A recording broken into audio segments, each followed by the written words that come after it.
జీవితం నిజంగా చాలా సింపుల్. మనం ఇచ్చేదే మనకు వస్తుందని అంటారు లూయిస్ హే. మనకు వచ్చే రుగ్మతలకి లేక రోగాలకి మూల కారణం మన మానసిక ఆలోచన ధోరణులు, దీన్నే మెంటల్ ప్యాటర్న్స్ అని అంటారామె. మన ఆలోచన విధానం మార్చుకోవడం ద్వారా మన రోగాల్ని మనం నయం చేసుకోవచ్చు అంటారామె. మనం ఎక్కడి నుండి వచ్చామో, ఎంత పేదరికంలో ఉండేవాళ్ళం అనే దానితో సంబంధం లేకుండా మీరు కోరుకున్న ఎత్తులకు మీరు ఎదగవచ్చు.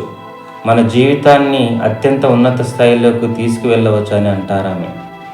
మనం పొందే అనుభవాలన్నింటికీ బాధ్యత మనదే. మనం ఆలోచించే ప్రతి ఆలోచన మన భవిష్యత్తును రూపొందిస్తుంది. ఇది శక్తి రూపంలో మన చుట్టే ఎల్లప్పుడూ ఉంటుంది. ప్రతి ఒక్కరూ ఆత్మ విద్వేషంతోనూ అపరాధ భావంతోనూ బాధపడుతున్నారు. నేను ఉండాల్సినంతగా బాగా లేను. ఇదే ప్రతి ఒక్కరి మనసును సతాయిస్తుంది. ఇది ఒక భావన మాత్రమే. మన భావాల్ని మార్చుకోవచ్చు, మన ఆలోచన విధానమును మార్చుకోవచ్చు, తద్వారా మన జీవితాన్ని మార్చుకోవచ్చు అని అంటారు. అనారోగ్యంగా పిలువబడే ప్రతిదాన్ని మన శరీరంలో మనమే సృష్టించుకుంటున్నాం. ఆగ్రహం, విమర్శించడం, అపరాధ భావం మనల్ని సర్వనాశనం చేసే భావాలు. క్రోధం నుండి విముక్తి వలన చివరికి క్యాన్సర్ కూడా మాయమైపోతుందని అంటారు లూయిస్ హే రాసిన యూ కెన్ హీల్ యువర్ లైఫ్లో. మన గతాన్ని వదిలేద్దాం, అందరినీ క్షమించేద్దాం, మనల్ని మనం ప్రేమించడం నేర్చుకోవాలి. దాన్ని ఈ క్షణం నుండే ప్రారంభించడానికి మనం సిద్ధంగా ఉండాలి. Self approval, self acceptance, self love, ఇవన్నీ సానుకూల మార్పులకు మూల సూత్రాలు. మనల్ని మనం నిజంగా ప్రేమించుకున్నప్పుడే మన జీవితంలో అన్నీ సాధ్యపడతాయి అంటారామె.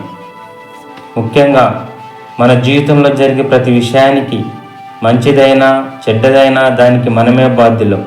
మన మనసులో ఏమి ఆలోచిస్తామో ఆ ఆలోచనలే మన భవిష్యత్తును సృష్టిస్తాయి.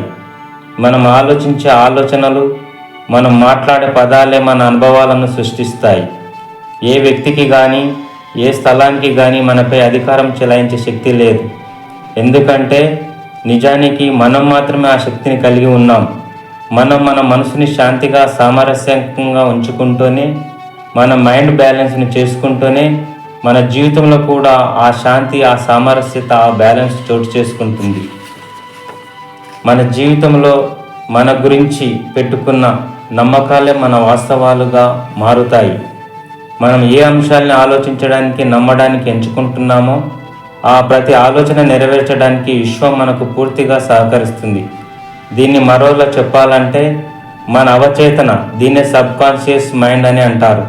మనసు నుండి నమ్మడానికి ఎంచుకున్న విషయాన్ని నిజమని నొక్కి ఒక్కానిస్తుంది, ఆమోదిస్తుంది మన సబ్కాన్షియస్ మైండ్. మీరు మీ గురించి ఏం ఆలోచించుకోవాలని ఎంచుకుంటారో, మీ జీవితం గురించి మీరు ఎలా ఊహించుకుంటున్నారో అదే మీకు వాస్తవంగా మారుతుంది. యూనివర్సల్ పవర్, విశ్వశక్తి ఎన్నడూ మనపై తీర్పులు చెప్పదు మరియు విమర్శించదు అంటారామె. అది మనల్ని మనలా తీసుకుంటుంది. మనకున్న విలువతోనే మనల్ని అంగీకరిస్తుంది. మన జీవితాలు మన నమ్మకాల్ని ప్రతిబింబిస్తాయి. జీవితం చాలా ఒంటరిగా, భారంగా గడుస్తుందని, మనల్ని ఎవరు ప్రేమించడం లేదని మనం నమ్మదలుచుకుంటే అప్పుడు మన ప్రపంచంలో అంతటా ఆ భావాన్నే కనిపిస్తుంది. కానీ మీరు ఆ నమ్మకాన్ని విడిచిపెట్టదలుచుకుంటే అద్భుతాలు జరుగుతాయి. మీరు ప్రేమ ప్రతి చోట ఉంది, నేను అందరినీ ప్రేమిస్తున్నాను, అందరూ నన్ను ప్రేమిస్తున్నారు అనే భావనలో ఉండండి. ఆ భావనని పదే పదే మీ జీవన సందర్భాల్లోకి ఆహ్వానించండి. అప్పుడు అదే మీ జీవిత సత్యం అవుతుంది. అప్పుడు మిమ్మల్ని ప్రేమించే వ్యక్తులు మీ జీవితంలోకి వస్తారు. జీవితంలో అప్పటికే మిమ్మల్ని ప్రేమగా చూసుకుంటున్న వ్యక్తులు మరింత ప్రేమగా చూసుకుంటారు. అప్పుడు మీలోని ప్రేమని ఇతరులకు సులభంగా వ్యక్తం చేయగలుగుతారు.